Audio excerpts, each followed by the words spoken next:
प्रार्थना का महत्व। जैसा कि हमारे हिंदू समाज में ये चलन है कि कभी भी कोई काम करने जाते हैं तो उसके पहले भगवान का ध्यान किया जाता है, प्रार्थना की जाती है। सभी स्कूलों में भी सबसे पहले प्रार्थना होती है। उसके पीछे का भाव ये है कि मनुष्य की क्षमताएं बहुत कम हैं, तो हम जब भी कोई काम करने जाते हैं तो ईश्वर को अपना साथी बनाते हैं, ईश्वर को हर काम सौंप देते हैं कि भगवान आपका हमारे साथ चाहिए और तभी हमारा काम सफल हो पाएगा। और इस संबंध में महात्मा गांधी का जो विचार है, उनका कहना है कि भले ही किसी दिन ऐसा हो कि पानी पीने से प्यास ना बुझे, लेकिन प्रार्थना करने से हमारे मन को शांति जरूर मिलती है और हमारी समस्याएं हल होती हैं। इस संबंध में एक छोटी सी कहानी है। एक बार एक सेठ जी थे और सेठ जी को रात में नींद नहीं आ रही थी, तो 12-1 बजे तक वो बिस्तर में लेटे रहे। फिर उनको लगा कि हम थोड़ा टहल आएँ, तो उन्होंने गाड़ी उठाई और दूर ड्राइव पे चले गए। तो जाके देखा कि शहर के बाहर एक मंदिर था शंकर जी का, तो उन्होंने सोचा कि जहाँ जाके बैठा जाए।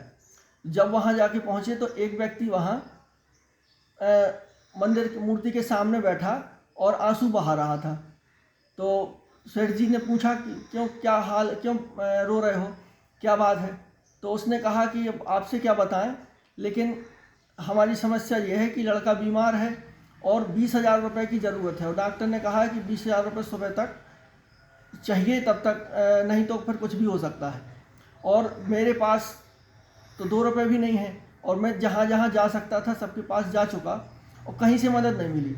सेठ जी तो पैसे रखे थे इतने, तो सेठ जी ने तत्काल 20,000 रुपये उसको हाथ में पकड़ाए और कहा कि इससे अपने बेटे का इलाज करा लो, और साथ में अपना कार्ड भी दिया और उनसे कहा कि इसमें हमारा एड्रेस लिखा है और अगर तुम्हें और पैसे की ज़रूरत हो तो इस पते पे आ जाना।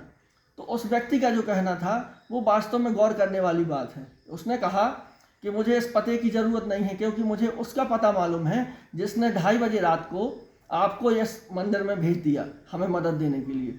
तो कहने का भाव ये है कि अगर हम सच्चे मन से भगवान की प्रार्थना करते हैं तो भगवान हमारी समस्याओं को ज़रूर हल करते हैं और हमारा सब काम सफल होता है। धन्यवाद।